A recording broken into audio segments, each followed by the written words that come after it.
ஊடகங்களின் பார்வையில் இன்று வெளியாகிய நாளிதழ்களில் உள்ள முக்கிய செய்திகளின் கண்ணோட்டம்.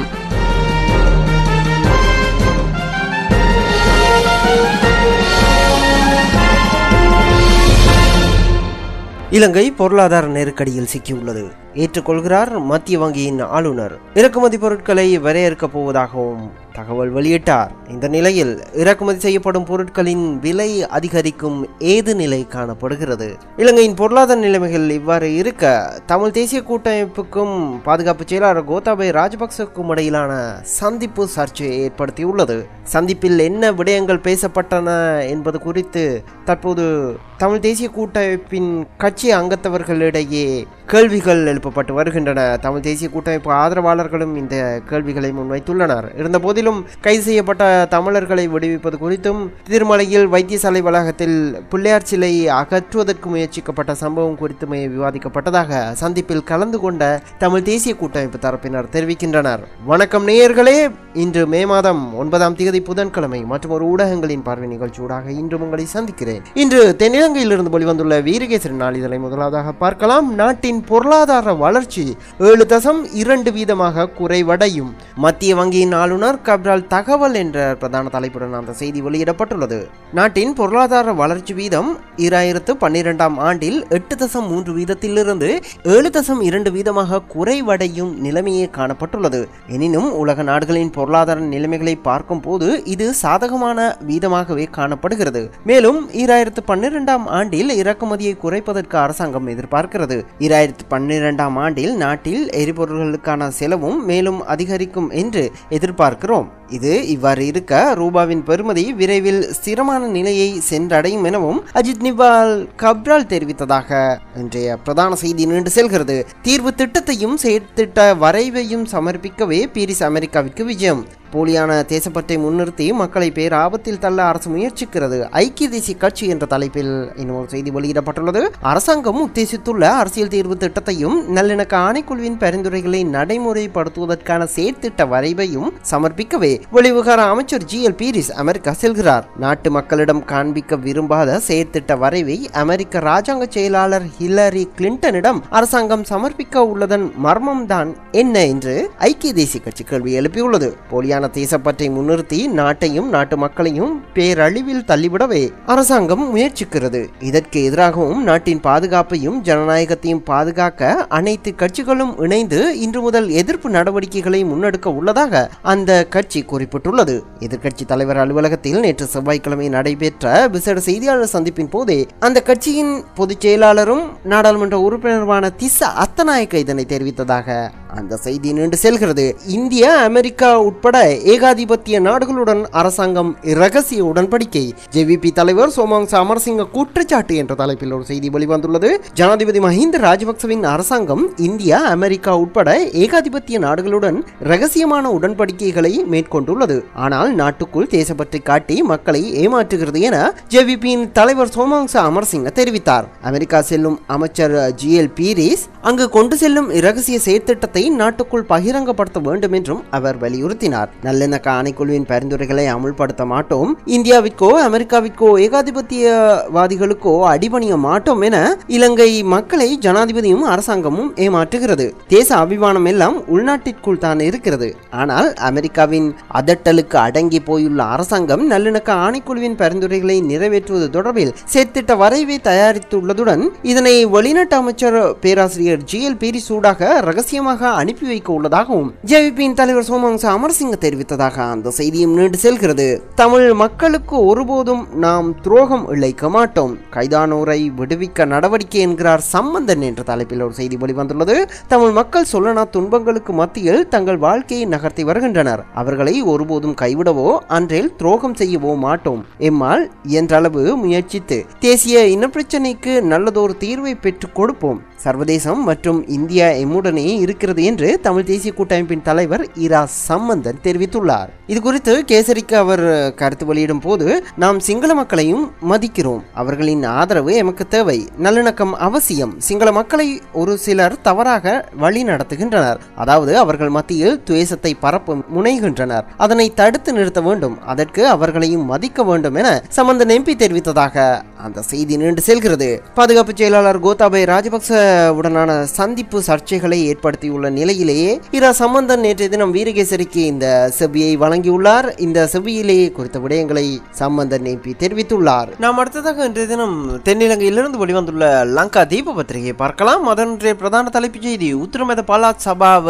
කලින් විසිරුවීම අත්හිටුවයි. பெச்சமே தீந்துவ தினத்துரு மகா எமத்திட்ட ஆண்டுகாரவாரையாட்ட அத்துரு தகனமக் என்ற பிரதான தலைப்புடன் அந்த செய்தி வெளியிடப்பட்டுள்ளது. வடமத்திய மாகாண சபையின் பதவிக்காலம் முடிய முன்னர் கலைப்பதற்கு இடைக்கால தடை உத்தரவு. மனுவை விசாரித்து தீர்ப்பு வழங்கும் வரை முதலமைச்சருக்கும் ஆளுநருக்கும் இந்த தடை உத்தரவு பிறப்பிக்கப்பட்டுள்ளதாக லங்கா தீப பத்திரிகையின் பிரதான செய்தி வெளியிடப்பட்டுள்ளது. வடமத்திய மாகாண சபையின் பதவிக்காலம் நிறைவடைவதற்கு முன்னர் கலைக்கப்பட உள்ளதாக தகவல்கள் வெளியாகியுள்ள நிலையில் வடமத்திய மாகாண சபை சிவில் மேன்முறையீட்டு நீதிமன்றத்தில் தாக்கல் செய்யப்பட்ட மனுவை விசாரணைக்கு எடுத்துக் கொள்ளப்பட்ட போதே நீதவான் இந்த தீர்ப்பை வழங்கியுள்ளார். துமிந்த வெனுவென் நீதிபதிக்குட்ட பெனி சிட்டிய ஹக்கி மஹதிகர்ணய பியாகே அபியாச்சனைய பிலிகனி என்ற தலைப்புடன் ஒரு செய்தி வெளியிடப்பட்டுள்ளது. துமிந்த சில்வா சார்பாக சட்டத்தரணி ஒருவர் ஆஜராக முடியும். மேல் நீதிமன்றம் தந்தையின் மேன்முறையீட்டு மனுவை ஏற்றுக்கொண்டதாக அந்த தலைப்புச் செய்தி வெளியிடப்பட்டுள்ளது. பாரதலட்சுமன் பிரேமச்சந்திரன்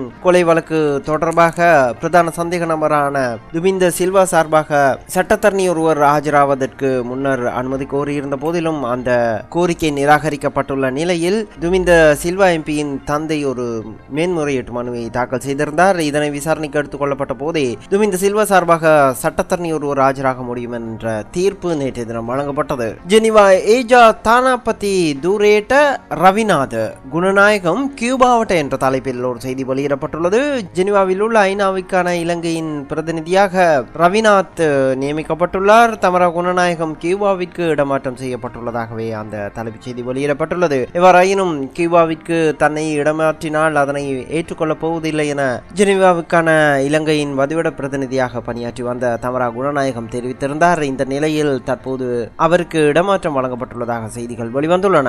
நாம் அடுத்ததாக இன்றைய தினம் வெளிவந்துள்ள திவ இன பத்திரிகையும் பார்க்கலாம். அதன் இன்றைய பிரதான தலைப்புச் செய்தியாகும். நியமித்த காலையிட்ட பெற උතුරුමැද පළාත් සභාව විසිරුව හැරීම වළක්වා என்ற பிரதான தலைப்புடன் அந்த செய்தி வெளியிடப்பட்டுள்ளது. குறித்த காலத்திற்கு முன்பாக வடமத்திய மாகாண சபையை கலைப்பதற்கு தடை உத்தரவு என்ற பிரதான தலைப்புடன் திவையினம் வெளிவந்துள்ளது. சரத் பொன்சிகாகி லிமா அது சலக்கா பாலை என்ற தலைப்பில் என்னும் ஒரு செய்தி வெளிவந்துள்ளது. சரத் பொன்சிகாவின் வேண்டுகோள் இன்றைய தினம் பரிசீலனைக்கு என்ற தலைப்பில் அந்த செய்தி வெளியிடப்பட்டுள்ளது. கொழும்பு தனியார் வைத்தியசாலையில் தொடர்ந்து தங்கியிருந்து சிகிச்சை பெறுவதற்கு சரத் பொன்சிகா அனுமதி கோரியுள்ளார். இதற்கான மனுவை சரத் பொன்சிகா சார்பாக நீதிமன்றில் தாக்கல் செய்யப்பட்டுள்ளது. இந்த மனுவை இன்று விசாரணைக்கு எடுத்துக் கொள்ளப்பட உள்ளது. நாம் அடுத்ததாக இன்றைய தினம் தமிழகத்தில் இருந்து வெளிவந்துள்ள தினமணி பத்திரிகையை பார்க்கலாம். அதன் இன்றைய பிரதான தலைப்புச் செய்தி, பாராளுமன்றத்தில் எதிர்க்கட்சிகள் அமளி, ஏர்செல் மேக்சிஸ் விவகாரம் என்ற பிரதான தலைப்புடன் தினமணி வெளிவந்துள்ளது. ஏர்செல் மேக்சிஸ் ஒப்பந்த விவகாரத்தில் மத்திய உள்துறை அமைச்சர் ப சிதம்பரத்திற்கு தொடர்பு இருப்பதாக கூறி நாடாளுமன்றத்தின் இரு அவைகளிலும் தேசிய ஜனநாயக கூட்டணி அதிமுக எம்பிக்கள் செவ்வாய்க்கிழமை அமளியில் ஈடுபட்டனர். இதனால் மக்களவை 3 முறையும் மாநிலங்களவை 2 முறையும் ஒத்திவைக்கப்பட்டது. மக்களவை கூடியதும் இந்திய பாராளுமன்ற நடவடிக்கையை பார்வையிட வந்த சவுதி அரேபிய நாட்டு குழுவினரை மக்களவை தலைவர் மீரா குமார் வரவேற்றார். பின்னர் மறைந்த முன்னாள் மக்களவை உறுப்பினர் தேக்லால் மகாதேவுக்கு இரங்கல் தெரிவிக்கப்பட்டது. இதையடுத்து கேள்வி நேரம் தொடங்கிய உடனேயே மத்திய பிரதேச மாநிலங்களைச் சேர்ந்த காங்கிரஸ் உறுப்பினர் போலீஸ் துப்பாக்கிச் சூட்டில் விவசாயி உயிரிழந்த சம்பவத்திற்காக அம்மாநில அரசை டிஸ்மிஸ் செய்ய வேண்டும் என கோஷமிட்டார். மறுபுறம் தேசிய ஜனநாயக கூட்டணி எம்பிக்கள் ஏர்செல் மேக்சிஸ் ஒப்பந்த விவகாரத்தில் மத்திய உள்துறை அமைச்சர் ப சிதம்பரத்திற்கு தொடர்பு உள்ளது, அவரை மத்திய அரசு உடனடியாக பதவி நீக்க வேண்டும் என கோஷமிட்டனர். இதே கோரிக்கையை வலியுறுத்திய அதிமுக உறுப்பினர்கள் அனைவரும் அவையின் மையப்பகுதிக்கு கோஷமிட்டவாறு வந்தனர். இதனால் கூச்சல் குழப்பம் ஏற்பட்டதால் அவையை நண்பகல் 12 மணி வரை மீரா குமார் ஒத்திவைத்தார். இதன் பின்னர் அவை கூடியதும் அதிமுக உறுப்பினர்கள் அவையின் மையப்பகுதிக்கு வந்து ப. சிதம்பரம் தொடர்பாக நாளிதழில் வெளியான செய்தியை காட்டி கோஷமிட்டதாகவும் இதனை அடுத்து இருமுறை அவை ஒத்திவைக்கப்பட்டதாகவும் இன்றைய தினமணியின் பிரதான செய்தி நீண்டு செல்கிறது. சிதம்பரம் மீதான புகாருக்கு அரசு மறுப்பு என்ற தலைப்பில் இன்னும் ஒரு செய்தியும் வெளியிடப்பட்டுள்ளது.